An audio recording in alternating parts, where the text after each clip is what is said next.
to the show. Welcome back. There's a reason why I just did a bit of thing. Local knowledge is translated in there and it's never forgotten.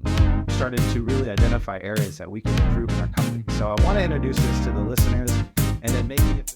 Welcome to the Contact Center Cactus Chat podcast. I'm your host, Eric Mulvin, and we're back here. If you notice, I've got the same suit on again because we're in part 2. I don't go home and change. We just come back and do the next episode. So I've got Jackie Lord here from Culture Index, who is the executive advisor that works with us and many other businesses in the Phoenix area, helping implement Culture Index. So thank you for joining me again here. Absolutely. Thanks for having me. All right, awesome. And the last episode we talked and dug into Culture Index and kind of introduced it to our audience here. And we started talking about some of the areas that could help. And so today I wanted to get more into a conversation around AI. And, it's 2023. I think since the very beginning of the year, ChatGPT has just been in the headlines constantly. And I don't think there's a day that goes by where someone isn't mentioning it to me. Hey, have you looked at ChatGPT? Have you heard of this or that? And I'm like, yes. And for you guys that are trying to give me advice, we are using it in our company with some clients. So stop suggesting it. But yeah, I mean, AI, there's a lot of excitement, concern. It's supposed to change the world. The debate I hear a lot is, why hold back technology? Otherwise, we'd be still plowing horses, fields with horses and doing everything. All the advancement that's happened in farming has helped get us to where we are today. How do we usher in this new world if we hold back technology like AI? So, which is again exciting, but then scary for the people that are doing the jobs that it could possibly replace, like call center jobs. So yeah, I want to jump into that, because Culture Index is really designed to help people make people decisions, and around people, it definitely will not help you with your AI. It's not going to tell you what's the right bot to install into your company. And so, yeah, what are your thoughts on this as someone that helps implement Culture Index into companies and they're trying to be the evangelist for Culture Index, and then meanwhile you've got this competing force that's saying, take the people out, put these bots in. Yeah, absolutely. So, AI is a real thing in reducing the people in the workforce. I think it's going to be interesting as we start to navigate this era. I will tell you, yes, we may not be hiring as much. Yes, we may reduce your payroll expenses. Yes, we may have a completely different war on talent with the workforce that's out there. What is going to happen, I strongly believe, is that the importance of infusing human back into businesses is going to even double. It's going to double down. And the reason why is because we are still humans and we are still people operating inside a business. Some of the work is going to be automated, right? But the importance of the people that are there and what is left, especially, which is really an interesting juxtaposition of kind of the mental health crisis we are in post-COVID. So we are in a position where the human and the people element is going to be even more important to get right as part of the equation. I strongly believe that as we navigate into this AI world. All right, so you touched on mental health, which I think is interesting because that is something that I wanted to talk about, and talking about the people that's so important. So one of the things that I noticed too, that you come from Amazon or as part of your background, but I'm seeing this push to make humans extremely efficient. You're all about data. I feel like certain companies want to get 100% efficiency out of people, and they're people. You need breaks. You need time to think. You cannot be. I don't feel like a human can think critically 8 hours straight. You need mental rest somewhere in there. Exactly. So with this push of AI, getting more into the workplace, and then I don't know, where do you see that going with the push to make people more efficient? So you got the people that are still there because you still need them, but then now you're turning them into bots. Absolutely. So that is twofold in my mind. Number one, how do we make people more efficient? That actually comes back to the foundation of getting the right person in the right seat. right? You actually don't need to hold people accountable if they're aligned with the work that they're doing and they're being communicated to and led properly. So really it starts with, how do you make someone more efficient? Well, let's check and see if they're having a complete out-of-body experience to be there, right? So let's at least get the right person in the right seat.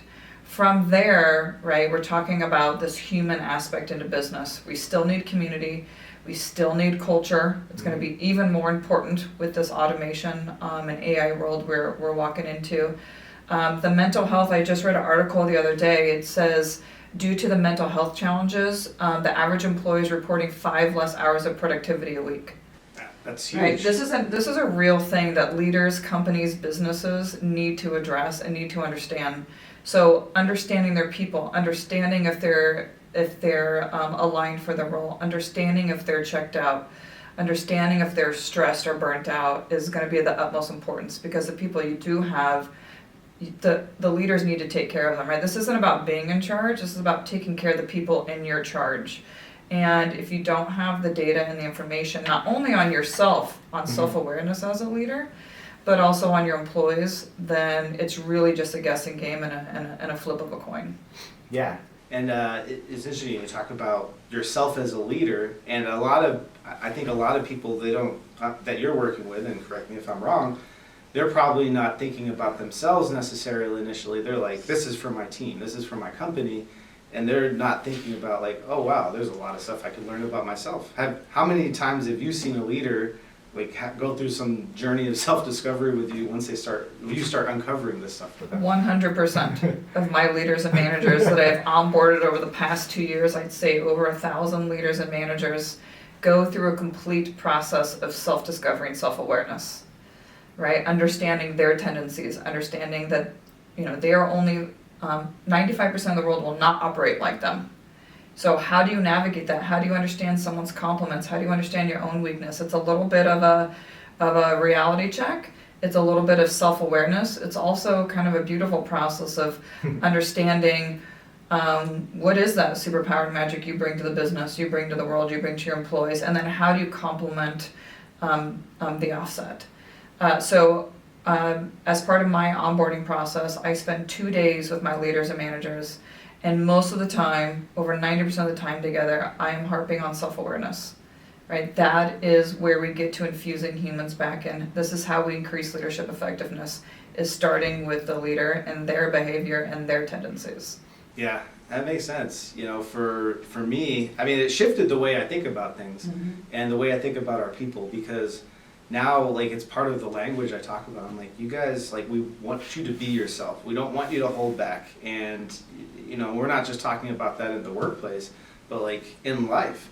And it's interesting, I've gone through, going through the culture index results with some staff, and I've seen it myself with some of my leaders where they're like, wow, I did not know this about me. I've been holding that back this whole time. And I'm like, no, don't hold it back. Don't, like, that's who you are. Like, share it with the world. And, there's maybe some good and bad that comes with that sometimes, but like, we need people. I think the bad is really when people are holding themselves back, and then you see the stress, you see your famous phrase that I hear people say all the time, that out-of-body experience. And which I'm starting to hear people in our company starting to repeat that now, which is kind of funny. Our culture director, Keisha, who's, I don't know, it could be on a previous episode or a future episode, depending on where this lands, but she did a whole talk in our company just recently about that whole experience of, so we did an exercise where you have to write your name a couple times with your dominant hand and then your non-dominant hand. And that whole experience is like opened. It's interesting. Keisha's like, I realized my whole life I've been writing differently, and now she's like, it's just like this representative of this whole thing in her life. And she's the very first person I hired. She turned it into a talk in our company already, and so it's kind of interesting that the ripple effects, like not only. Because we're talking about business here, but it also has an impact outside of work. This is absolutely a personal journey. Yeah. It starts with individual humans. That's why I kind of take a little bit of a different approach. This is a personal journey, and we all come together to build a business, create impact, and then grow revenue and profit. Absolutely.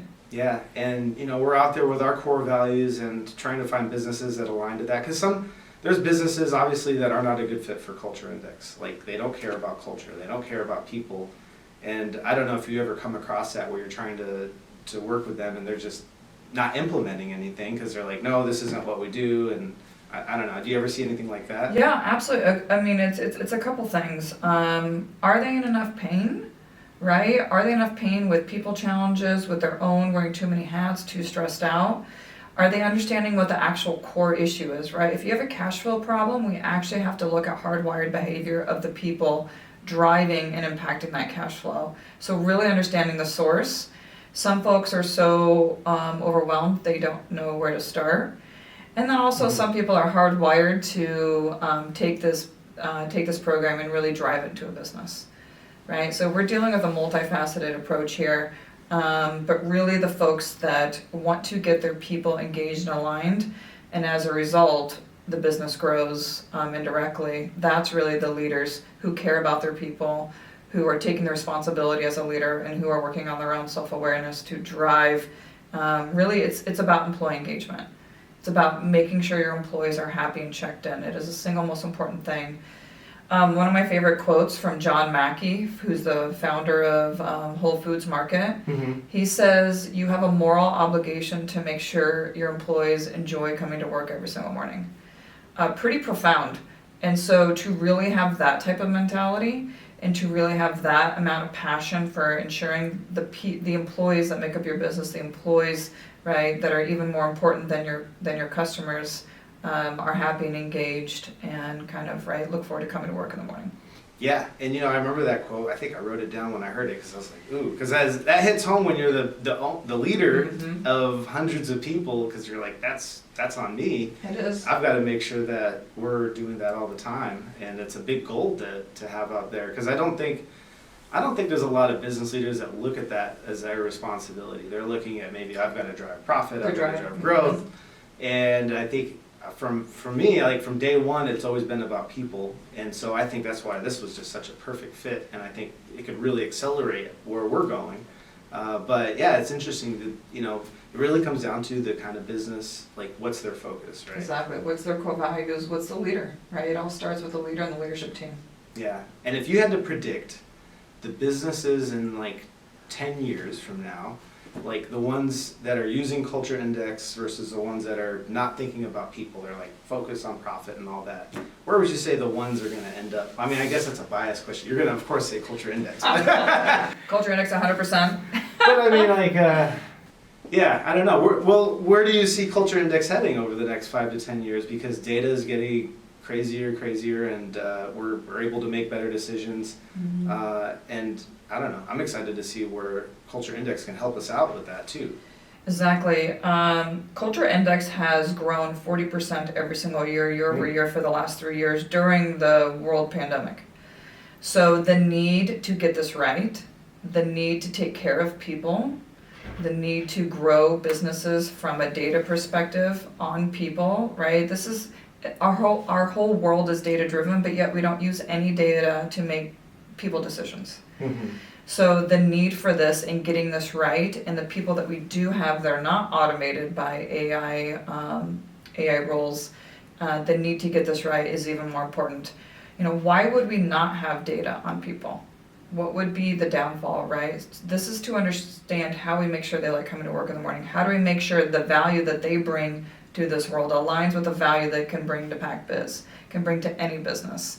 So it's really about getting that data. It's a different form of data. Just like you look at your P&L and just like you look at your balance sheet every single day and your KPI reports, this is another piece of data, which is actually the most important piece of the data. Yeah, and for me as a sports person, I know we both connect on basketball. Like, I mean, there's so many stats in basketball, like so many ways you could drill down the efficiency of an athlete. And I feel like you've got a tool that can help you get like that for your own business, which is pretty amazing. Absolutely. Being also that sports fanatic with you, this program has often been termed Moneyball for CEOs. How do you win that World Series with the right people in the right seats, making sure you have all A players on the team instead of twice as many B and C players really depleting that payroll, depleting your budget. So how do we really moneyball this to get that ideal team from a data perspective? Yeah, and I don't know, we could probably go all day with sports analogies, but like, yeah, I mean, you're building a team on a sports team. How many times you're complaining on the couch, like, why is this person on the team? Why do they trade for this person? Like, this coach is horrible. They shouldn't be on the team. And then, you know, we go back to our own businesses and we tolerate like this horrible behavior from someone that if you saw them on that basketball team, you're like, why are they here? They need to be fired. Like, yeah. Almost every single business I work with or walk into, the leadership team is settling for good. They are settling for mediocrity. They are really settling for below great performance, right? And it's because we're all used to B and C players. We're all used to mediocrity. I tell people they don't even know how impactful if you had an A player in this position, what would the business would even look like? It is, right? They don't know what they don't know at that point, right? What do they say? The worst enemy of great is good, right? Mm-hmm. So it's really me having to educate and change the perspective on, hey, we're good now. You are growing your business. Let's get to great. Let's get your employees checked in. Let's get A players on the team. Let's rock and roll. Let's grow this business.